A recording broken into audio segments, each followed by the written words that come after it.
नाशिक ग्रामीण पोलीस गुन्हेगाराच्या विरोधात सध्या मोहीम सुरू केलेली आहे। गुन्हेगार आपली दहशत बसवण्यासाठी वेगवेगळ्या रीलच्या माध्यमातून लोकांच्या मनावर राज्य करू पाहत आहेत, परंतु हीच गोष्ट त्यांना जेलमध्ये घालू शकते।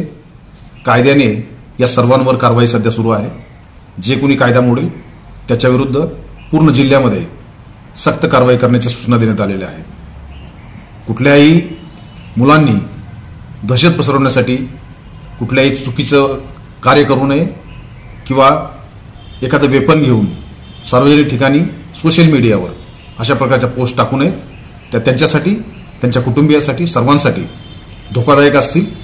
याच्यामुळे लोकांच्या मनामधली दहशत जी आहे ती तर पसरणार नाही, परंतु त्याच गावामध्ये तुमची इज्जत निश्चितपणे जाईल।